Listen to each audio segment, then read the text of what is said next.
Welcome to the Purity Pulse podcast, your go-to podcast for the natural health industry and everything Purity Life. I'm Erin Macklin. And I'm Julie Drapeau. Today we're going to do our regular weekly check-ins. We're going to speak with Alf Dunbar, who we've worked with before, customer service extraordinaire and author of a few different books as well. Absolutely. And then we'll do our regular New to Purity Life. Exactly. Exciting time. Yes.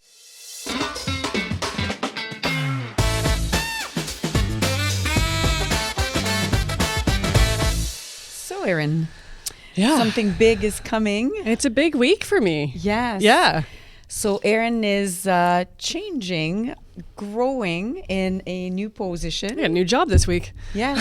So, tell our audience about your new title. Yeah, so now I am transitioning into Senior Manager of Systems and IT at Purity Life, which is very exciting for me. Yes. I want to continue to grow with Purity, and this is my kind of next opportunity to do so. And I get a kick out of systems and all that kind of stuff as well. As much as I love marketing just as much, there's kind of two different frames of reference for me. So this is going to let me kind of keep my toes into some marketing and some inspiration and whatnot. Yes. But also really get to work with some systems that our listeners would know, like Customer Link. And also Plick, which our vendors would know very well. And just kind of continue improvements and change it up and all of that fun stuff. Another side of your passion. But yes. But right now I want to take a moment, though, because I wanted to take a moment to thank you. Oh.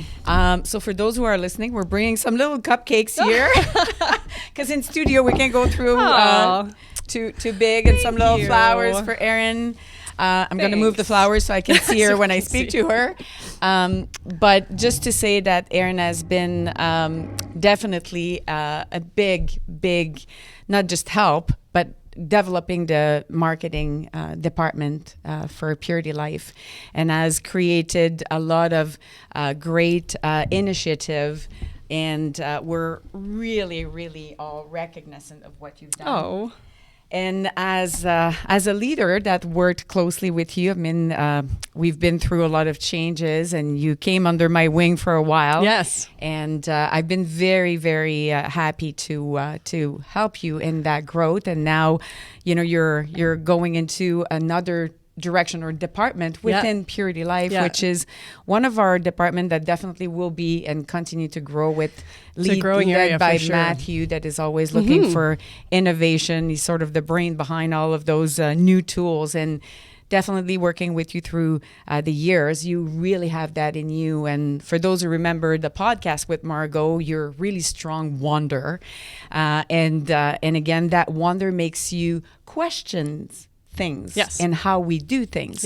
And I'm very excited, although a bit sad. Same. But very excited because I know you're going to help us grow to another level. And I wanted to really take a moment to acknowledge to thank you for all my art for the time. And for those who are wondering, is Erin's going to stay on the podcast then? Of course. She's my You'll still see me partner. Here. Exactly. Yeah, so I'll still be here. Yeah. Thank you. That's so special, and it's so nice of you to do. And I've really had just such an opportunity to work under you in that position and through marketing. I mean, you know, I loved it, right? Yes. I've had great people within that department, and it's just been so much fun. So it will also be difficult for me to kind of pass that on and move on to different things. But you know, you and I will still be working very closely together, so I don't have to worry too much about missing that. And absolutely, let's go. It's part of the growth, right? When we think about growth and development, we are very strong at Purity to help people to get to another level, to do what they like, to sit in the right seat. So there's lateral change, there's upper change. And as leaders and managers, we always encourage people to help their leader, their next leader, to get to what they really want to, you know, get into and shine and continue to grow to that level. So we will have somebody that has actually Emily Albrecht, that was previously McCarthy, McCarty now, that was in the one of my team members is getting to kind of fill those shoes, which is fantastic. I love to see that as well, just as much as you've done work to kind of guide me and get that up there. I like to do that for my own team as well. So well, such congratulations. A great, thank you. And we'll get into our interview now with Alf Dunbar, which will give you other kind of tips and tricks to bring your sales toolbox at another level. Yes. Thanks so much, Alf, for joining us. We're so happy to have you. Thank you. Glad to be here. Thanks for inviting me. It's good to see you again. We've worked with Alf a little bit before. Yeah, absolutely. So for those who are listening or watching, Alf Dunbar has worked with Purity Life at many times, helping our sales team and our team to become more comfortable and better at selling, but way much more than that. And we had you coming into some of our beauty summit event to help our retailers with our retailers, brands, yes. Also to demystify the selling, and also to work. I remember your spiral of. We can talk about that. Oh, yeah. Yeah. Oh, yes. Yeah, so all of those tools that, brings you in the positive mindset. And so, so before we get into a specific question to help our retailers and vendors, give us a little bit more of your background. We know it, but we want to share it with our world here. Where, it came about to now have your own business and helping everybody to be better at selling and other skills. Okay, well, thank you very much. I'll keep this short and sweet, and I'll just say that I'm one of the things I'd love to do is offer my audiobook free to anybody that's listening. Over 30 years ago, I moved to Denmark to open a franchise called The Body Shop, which is skin and hair care franchise.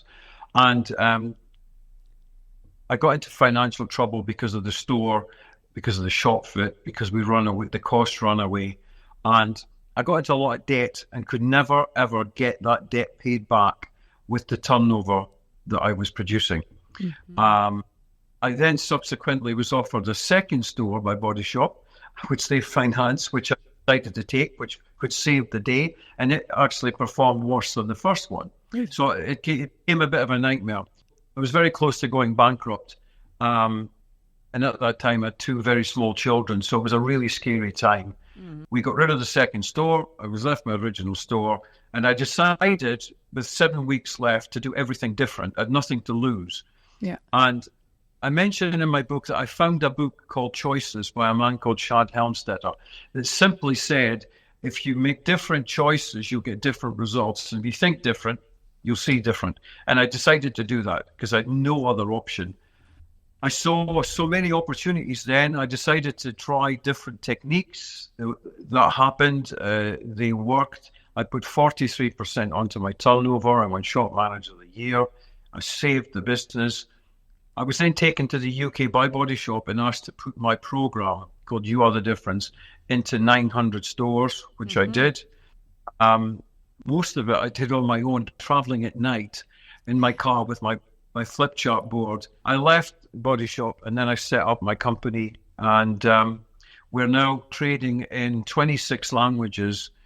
We've been used in over 40 countries, working not just in retail. We work a lot, I'd say 80% in retail, but we do a lot of work in hospitals because a patient is also a customer. Yeah. Anywhere with one-to-one interaction, banking, hotels, cafes. We've done Starbucks in Ireland, for example.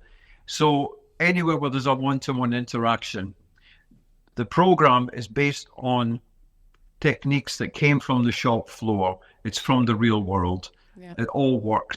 It's been produced from the shop floor with thousands and thousands of customer interactions. But the key to You Are the Difference is twofold. It provides service and selling techniques that really make a difference to your business, but it also gives you tools to help you in your personal life. Yeah. And that's what separates it from normal training programs. Right. Because when I was turning my business around, I decided to write down everything that happened to me personally, right, emotionally. And I then decided to use those techniques and those ideas in the program because it's something that everybody can use. And that's what separates it from normal coaching programs. Amazing. Yeah. So I think in order to kind of get into customer service a little bit, for so many of our retailers, it really starts with the people. So what can you offer to our retailers to help ensure that they're hiring the right people for their positions? Well, that's a good question. It's one I'm asked all the time. I have a team now of 8 who are traveling all over the UK and Ireland, and they're always coming back to me saying that clients are asking them this. And what I would say is hire attitude, train skill. Yes. Hire attitude, train skill. Get the people with the right attitude that you feel have that in them, and then give them the skills. It's very difficult to do it the other way around. In fact, I would say it's almost impossible. Get the right attitude. If you interview somebody and you think that person is right for you, I would ask you to say to them, would like them to spend a couple of hours on the shop floor with a trainee badge to show that they're not a full member of the team. Just ask them to spend a couple of hours on the shop floor, just walking around in the store, greeting customers, saying hello, saying good morning. If they cannot do that, I would not employ them, because that's the basic you need to start with. But I would say to that, and I've done that with a few companies, and it does work. People can be great in an interview, and then you say, right, we're going to put you on the shop floor for a couple of hours just to greet customers, and then they hide. I would also say if you can get people from a theatrical background, the best people that I've seen come from theatre or from a band. Teresa, who's been with me many, many years, she sings in a band. I've got someone else who's in theatre, who acts and plays. They're not afraid to stand up in front of people. Bubbly, outgoing, confident, good attitude, likes people.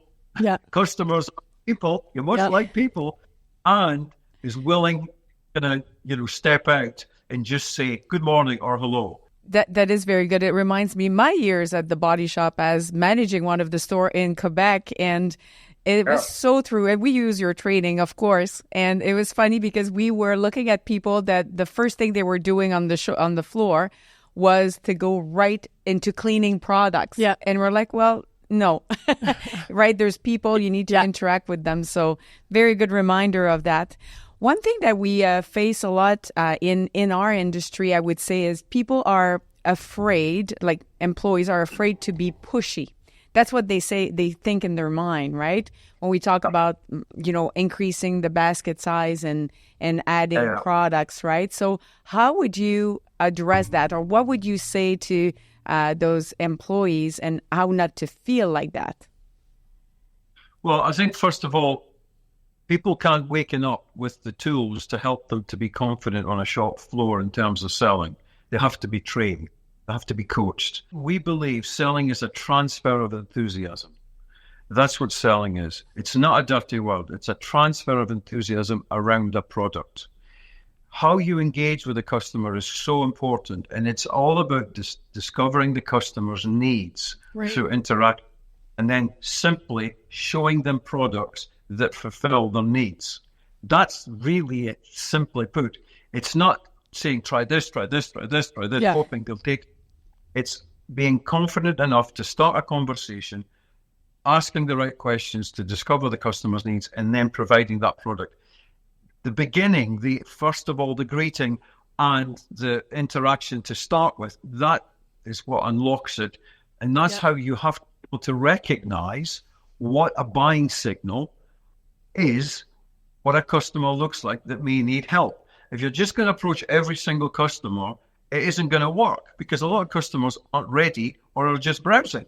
Yeah. So it's being aware of what customers look like when they're needing help, knowing how to interact with them, asking them the right questions, and then providing the product for their needs.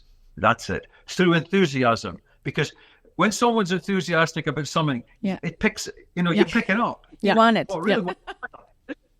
And all of a sudden, the customer feels it too. So I think that's also really important. But they need the tools to begin with. That's so key. Yeah. Well, I think that's such a basic that, really ask those questions to get to know that person and be able to offer that personalized solution. That's something that we talk a lot about in trends now, but that's something that's been around forever, right? Is like, how do we make this personal solution for people because people are really looking for something specifically tailored to them now. It's bigger than ever. Yeah, absolutely. Yeah, and what would be in the selling step, the one that you see that is the most difficult for people to really to be using or to perform well? Is there one within the I know that there's are we at 6 steps now in the selling program, but which one would be the one that is like the most difficult for people to get or comfortable with? I think closing the sale. Yeah. I think closing the sale. Before I developed You're the Difference, I had my own technique. It was called Talk to the Customer. And I could see customers thinking, I need to pick my children up soon, Right. So we developed a technique around that. So it's all about knowing how to close the sale. Yeah. And that for me is key. Knowing how to close the sale. And one of the techniques we use is the need clause, saying to the customer, is there anything else you need today? And if the customer says no, then they've taken the product. But if the customer says yes, it could be another product. But often you need to be bold and saying to customer, let's get that one. Yeah. That's the one.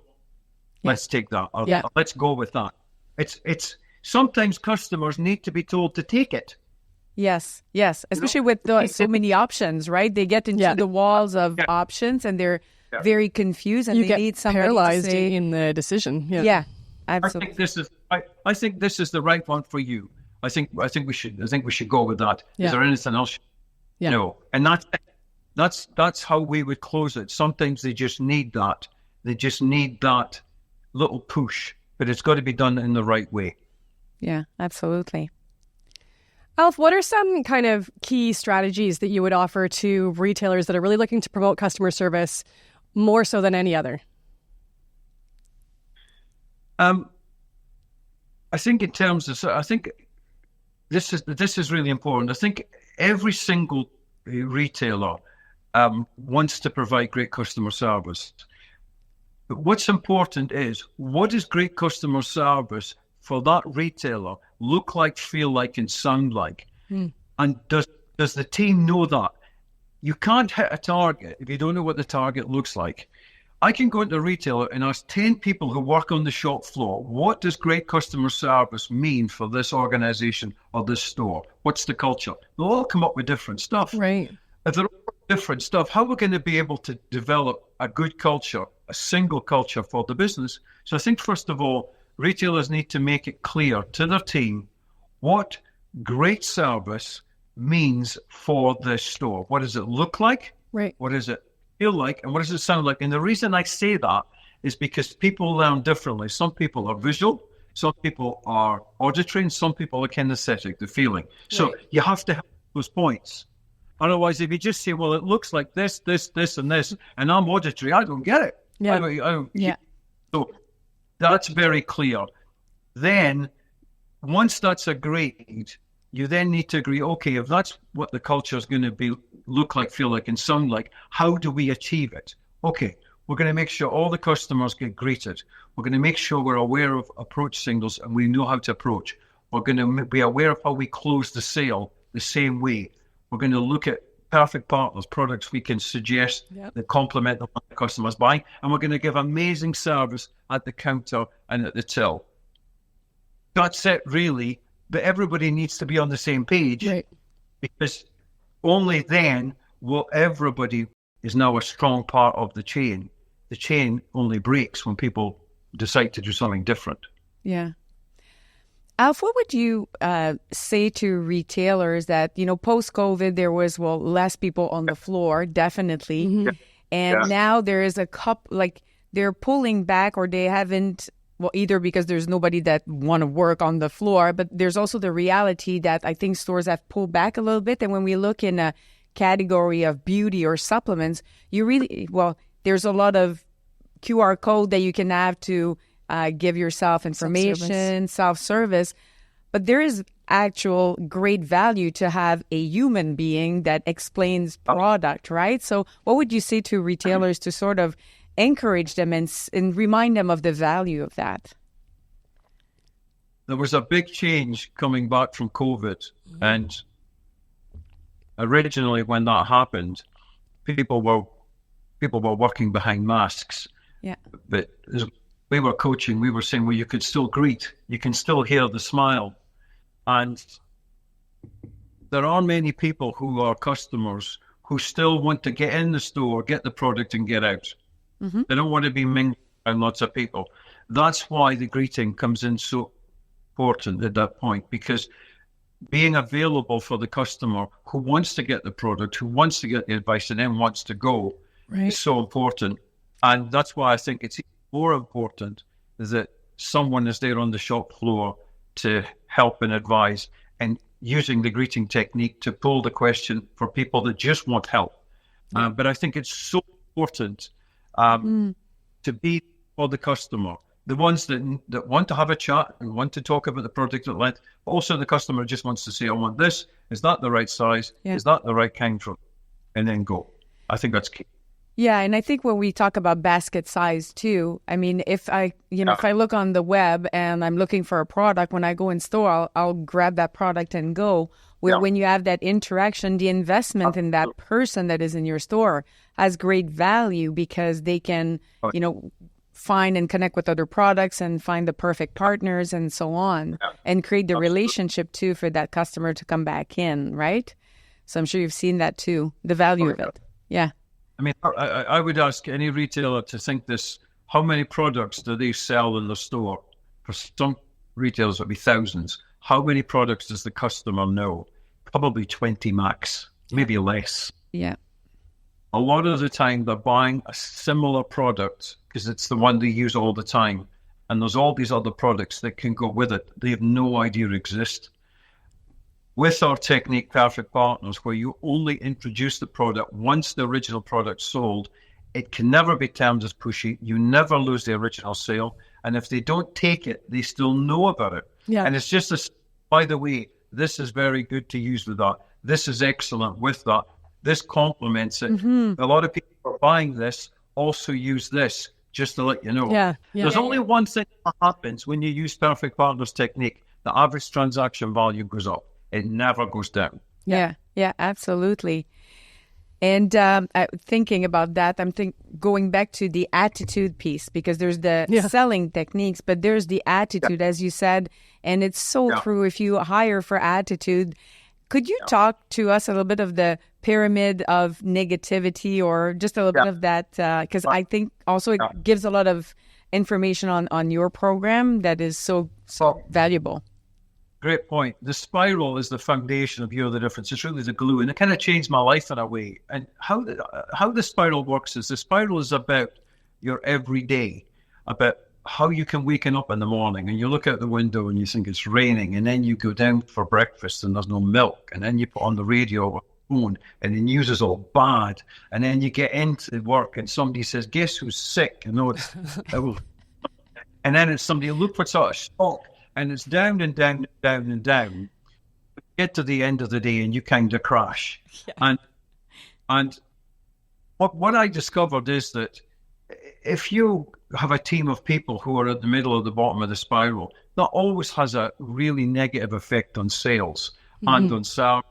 Because you can feel it. Ever going into a store where you feel that energy, you feel that buzz, and it feels and working on a shop floor 6, 8, 10 hours a day can be challenging. And the spiral is really there to remind people that it's always around a choice, because the spiral is all about attitude. And what I say when I deliver the spiral is that nobody will ever be able to choose your attitude. Wherever you're on the spiral is our choice. Because sometimes we'll get up in the morning and we spend 99% on this, but only one on what's going on in here, and without thinking what we want from our day, we just head out and we crash. And what we tend to think about is what we tend to see. But if you in the morning and think, right, okay, today we're going to have a good day. Today we're going to be really positive. We're going to have some great sales. We're going to be great with the customers. There's only one thing happens then, is that you kind of see those opportunities and you behave different. Yep. So that's why I think that the spiral of positive attitude is so important, because if you're down at the bottom of the spiral as a retailer, as a manager, as a leader, where will your team be? The first things a retailer or a manager says in the morning, it can be so key because that can make or break the day. That's why it's so important that leaders recognize how important it is to be up there, because that's where you need your team to be. And just finally on this, what I always say is that, if you take work and sleep, there sometimes isn't a lot left. So it's really come to a positive place of work. And there's no doubt that having the spiral, and we've got lots of clients that's got a 5-foot spiral on a wall. And it just says, where are you in your spiral today? And it just gets people to think, okay, I need to be up there. We've got one client, and they've got, again, it's a 5-foot spiral, but all the team's they've got a picture of themselves with a bit of blue tack, placed themselves on the spiral. That's a good idea. I love it. The manager comes in, and I've gone in and gone, Mary, come on. And I've just taken Mary from the bottom and put her up at the top, and I've gone, there you go, Mary. Mary goes, yeah, you're right. It is so important that people feel that not only that they count, but how they feel is really important too. Yeah, it's not discarded. I remember, again, when we were at the body shop and we were during the holiday season, it was crazy in the store, like mayhem. And then I used to manage one of that store, and we had a small, very small back store. But when I was seeing somebody that it was really going down in the spiral, I was like, just come in the back store a couple of minutes and, just have a chat. Yeah, just have a reset and say, hey, tell me what's going on. Yeah. And then you bring them back to, higher up. Yeah. And then they go back, and their day has just changed because they changed their focus, their lens, as you're saying, right? Oh. Can I just give you one little thing about the spiral that people love? When I do the spiral on stage, I always say, no, I'm going to give you what we call a neg repellent. And it's amazing how it works when you do it in a whole organization or in a team. And the neg repellent is just a word. You can think it or say it, but everybody knows it. So imagine the negs coming at you and they're giving you all this negativity. When they're finished, just look at them and you give them the one word. Fantastic. But I've seen people just laugh and go, you're right. And it's a fun way of just making everybody recognize a little bit of a neg, which can be a habit. Because, some people just love bad news. Yeah. They just love it. Yeah, it's very easy to get sucked into that. Yeah, absolutely. Yeah. That's why I don't watch the news most of the time. Yeah. I don't want to hear about that. Yeah. Alf, would you say that's one of the most effective things that a leader can do? Are there other things that a leader can do to kind of really guide their team to success? Well, I believe there's something around this. It's 2 words, and a leader has to be able to say it on the shop floor, and that is watch me. Yeah. There are no customers in the back office, okay? You cannot lead a retail team from a back office.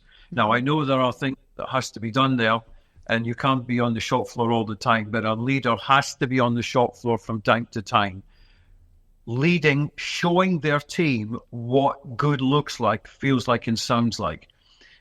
How I describe it is like this: if this is the level a leader left customer service and selling, the team will be there. They'll never be there. They'll always be at the same level. I've never gone in, there's thousands of stores I've been in, I've never seen the team here and the manager or leader here. So I would say, first of all, they need to be on the shop floor leading. They don't have to be the best, but they need to be leading. They need to be coaching.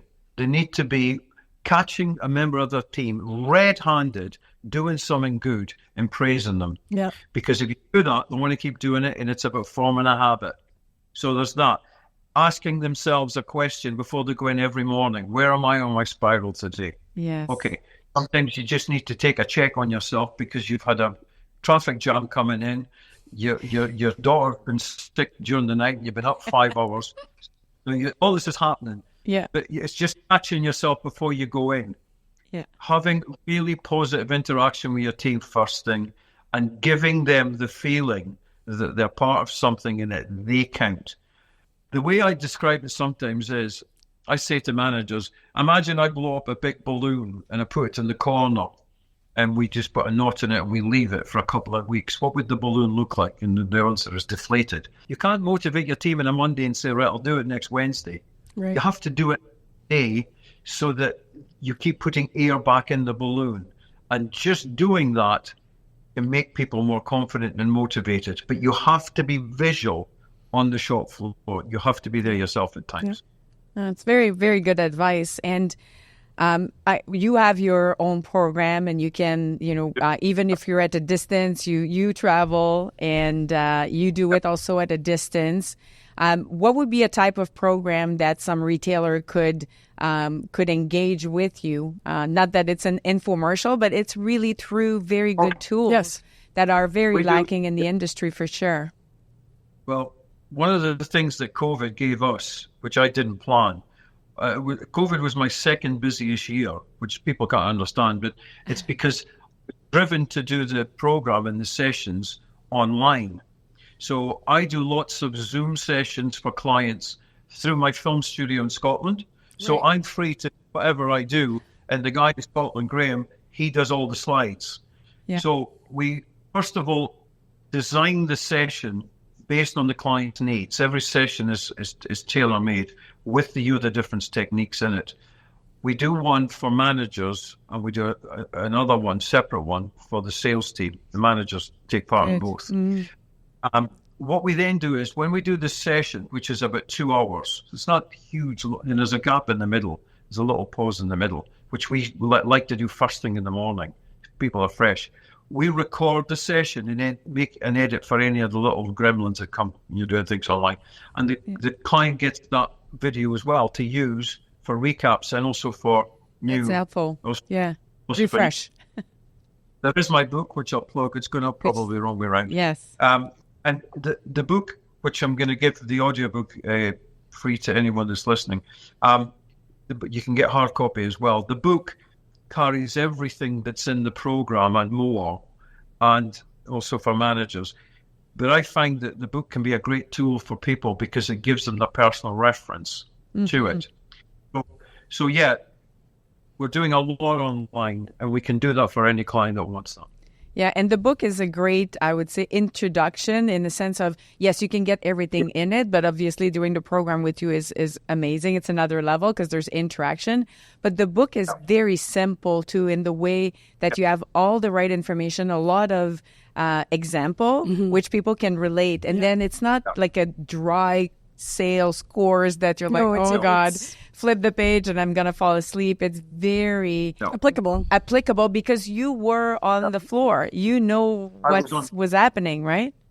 Yeah. One of the other things I would say is that when we do the sessions online with the teams, we can then provide, it's the other is generic coaching session. This is like having me in the room through a video. So it's a video of me doing the session.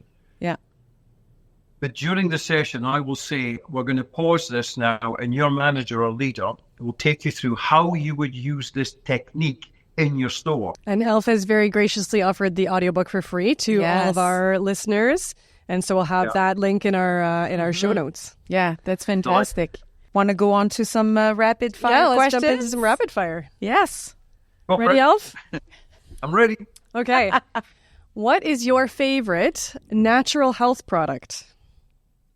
Every morning I have turmeric and cayenne pepper. Oh, good one. Oh, anti-inflammatory. Good pick. I have it every morning. And before that, I have a glass of hot water with lemon. And I've had it now for the last about 1.5 years. Excellent. It really works. Okay. It's a good one. Yeah, it's a good one. I take that too. What is your non-negotiable in your daily routine? Well, my non-negotiable is that hot water and lemon, and I also, believe it or not, I do 40 press-ups every morning. And it's a non-negotiable, and I heard this through. It was an actor, I can't remember his name now. Oh, I do. It was Gerard Butler, and what he was saying is, I used to, when you got up to 30, 40, and it's also good for your back. But when you do it, you get that endorphin buzz. Yeah. So that's a non-negotiable, and it's not a habit. Whether I'm in a hotel or I do it every morning. Excellent. It's a great actor too, so excellent. I'm voting for that. That's good. Okay, good. If you could choose any other career, something different than what you're doing right now, what would it be? Well, I know what it would be. I'd love to be an actor on stage. I was to say that because I remember one of the event. and we were all dancing, and you just look like an actor on the scene in front of all of us. So I think you would be good. I would love to be an actor. I would. Yeah, I would. Have you ever done any acting? I've done not really. No, I've done a little bit, but just when I was 16, 17, in school and stuff. But I would love to do it. I would just, that would be my dream if I could do that. Oh, you should. You should find a local theater. Well, I should. You should get involved. Yeah, never too late. Not too late. No, that's true. But it's true when you're in sales and you truly love sales, is like changing hats every time you meet with somebody, because it's not that you're being not authentic, but you're playing a role with that new person that comes. And that's what I always love of sales. Yeah. That I got to work with Anita Roddick for a couple of years. Anita started the Body Shop. And she reminded me when I was with her one day of this saying that your retail store is a theatre, the shop floor is a stage, the customers are your audience. It's a performance. Right. And we work with a company, Biz Toys. They've got 300 toy stores all over Europe. And some of the managers took this to the next level. I was in a store last year. They've got this big velvet curtain. And he says, I want them to feel you're now going to perform. And you're right, it's a performance. Neat. It is. Yeah. It's fun. Last one. What is your favorite thing to do to relax? Well, I do it every day, and it's a very long walk. I do about 20,000 steps, and I feel bad if I don't do it. And if I haven't got the 20, I'll go out at night to make up the other 5,000 I'm missing. Great. Living in Copenhagen, I live next to 3 lakes, and if I walk round the lake, it's about 18,000 steps. Wow. Close to 20,000. And I just love walking, and I just feel that it's great for your brain. And also, if you've got something you're trying to get an answer for, it's amazing how on that walk you find the answer. Right. Yeah. It's a Just walking meditation. Yeah. Yeah, exactly. I don't have music or AirPods out, and I just take in what's going around me. And it is that. I just love that to relax. Yeah. Amazing. I love that. Well, it was beautiful to have you with us today, Alf. We've greatly missed you. We said that at the beginning, but we're so happy to connect with you and get the retailers and vendors and brands just to consider and to think about how important it is to have the right training in sales, but also have the right attitude. Yes. Absolutely. And there is a lot of stuff on my website as well. There's some videos of me on stage. I did a theatre in Cork. I did a big theatre with 500 people, and I did it to raise money for a machine for children for a hospital, and we got enough. We got 3,000 euros for it, so it great. So a little bit of that is on my website too. We'll make sure to we'll put all the links so everybody can connect and get your book as well. Yes, thanks again for that book. Thank you. We're very, very thankful for your presence today. Thank you. Thanks for your time. Okay. Nice to see you again. Thanks, Alf. All right, let's get into some new to Purity Life. Exciting. So today we have Uni Beauty. Yes. They've got a whole assortment of products here. Excellent for traveling because they've got a whole, they've got their large oversized shower wipes. And for those who are listening, you have some big bags with individually wrapped the little wipes, as Erin was mentioning. And those are really fun to travel with. I'm going to open one up here. Yes, on the plane, at the office, after the gym. And I have to say, I even use it to wipe my dog's paw sometimes. Yeah. Just because it's very convenient. I have it in the car. They smell good. The wipe is very soft. What scent is this? This is nice. Yeah, is it the peppermint and citrus. And the one I have here, if you don't like, yes. 10 by 12. It's a really big wipe. It's a big wipe because you can use it to wipe your body. So often the wipes that we have on the market are very small, so you can wipe your face, but for the body, it's not enough. They also have the rose and cucumber one, which for those who likes more of a refreshing kind of scent.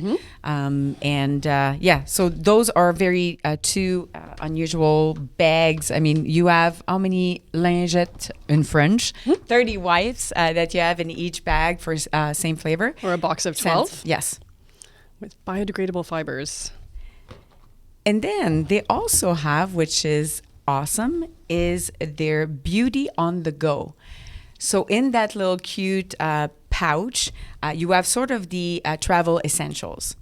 And again, you have your shower sheets, you have the mini flash bath, a full-size carry home, which is an aroma therapy. Oh, nice. Very nice. Roll on, exactly. And they call it Mini Count to Zen, which is a moisturizer for your hand and body. Right. So you can travel with just this and a couple of wipes, and you're good to go. You know, when you want just do a little carry-on, something that is quick and easy. Yes. I know they do like a daily moisturizer. They have a face polish. Yes. You had mentioned the hand cream too. Oh, yes, and the serum. And the serum, exactly. As we know that bakuchiol is very popular right now. Yes, So the natural retinol. Exactly. And you use it at night, of course, not around the eye area. The texture is absorbed really easily. And the packaging is really cool too. It's cute, It's very soft. So it really blends well with all the trends of, you know, being Zen and the yoga and all of that. So I would say too, you talk about trends, this color palette, this is kind of what I was talking about, coming out of the really pastels, the really light pastels, and just kind of bumping it up a few shades. Yeah. This is a great example of that, where it's still that same kind of color, but brighter. Yes, exactly. So for those who are listening, we're looking at brighter purple, brighter greens, a brighter teal. So we're moving a little bit away from the very, very pale pastels. Natural imagery, this kind of a beachy almost, and then there's kind of a sunset vibe here.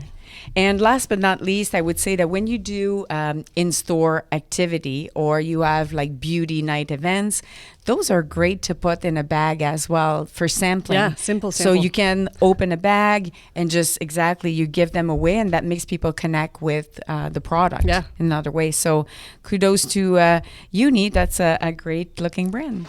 Thank you for joining us to listen to this episode. Don't forget to like and subscribe, and send us your feedback at marketing@puritylife.com. You can follow us on Instagram at PurityLifeLProductLP, and myself at JD_girlpower. And I'm at Erin G. Macklin. Next week, we're going to be joined by Patrick Higgins from Propel. Oh, looking forward to it. It'll be a good one for sure.